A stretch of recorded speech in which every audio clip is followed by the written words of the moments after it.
Kasus korupsi Kemnaker di era Cak Imin soal pengadaan sistem proteksi TKI akan diusut KPK, ada 3 tersangka.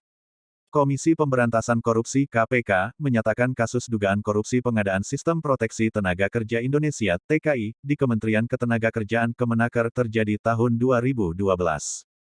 Di periode itu, Ketua Umum PKB Muhaimin Iskandar atau Cak Imin sedang menjabat sebagai menteri. Diketahui, Cak Imin atau Gus Imin menjabat sebagai Menteri Tenaga Kerja Menaker periode tahun 2009 sampai tahun 2014 dalam Kabinet Indonesia Bersatu II di era Presiden Susilo Bambang Yudhoyono (SBY). Ia disecing di 2012. Jadi kita tentu melakukan pemeriksaan sesuai dengan tempusnya, waktu kejadiannya kapan. Jadi kita dapat laporan dan laporan itu ditindaklanjuti kemudian disesuaikan dengan tempusnya kapan, kata Pit Deputi Penindakan dan Eksekusi KPK Asep Guntur Rahayu di Gedung Juang KPK, Jakarta Selatan, Jumat tanggal 1 September tahun 2023. Kalau kejadiannya tahun itu ya siapa yang menjabat di tahun itu? Tentunya yang sekarang itu upayanya melakukan upaya paksa, melakukan penggeledahan. Itu pun mencari bukti-bukti yang di tahun itu terkait itu, imbuhnya. Untuk itu, Asep mengatakan, pihaknya tak menutup kemungkinan memanggil dan memeriksa pejabat saat itu. Semua pejabat di tempus itu dimungkinkan kita minta keterangan.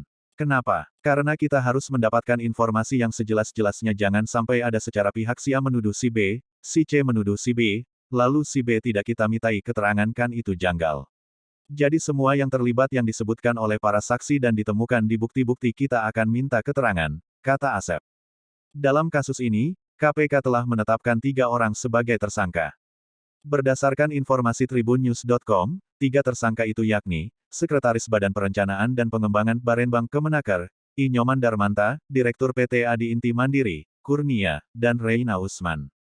Reina Usman sempat menjabat Dirjen Pembinaan dan Penempatan Tenaga Kerja saat Muhaimin Iskandar menjabat sebagai Menteri Tenaga Kerja dan Transmigrasi.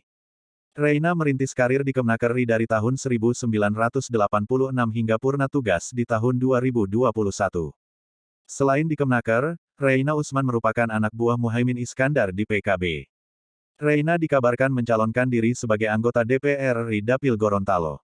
Reina sempat menjabat Wakil Ketua DPW Bali. Sementara PT Adi Inti Mandiri merupakan perusahaan yang bergerak di bidang jasa konsultan teknologi informasi IT. Proyek pengadaan sistem pengawasan dan pengelolaan data proteksi TKI berada di bawah Direktorat Jenderal Pembinaan Penempatan Tenaga Kerja Binapenta. Harga paket proyek pada tahun 2012 senilai 20 miliar rupiah.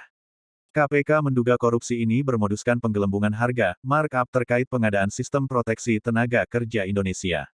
Dugaan korupsi itu merugikan keuangan negara miliaran rupiah.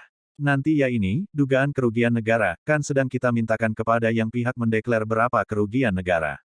Jadi dari BPK atau ahli atau auditor yang lagu kita minta jadi kita sementara ini berpijak pada berapa nilai kontraknya, ungkap Asep.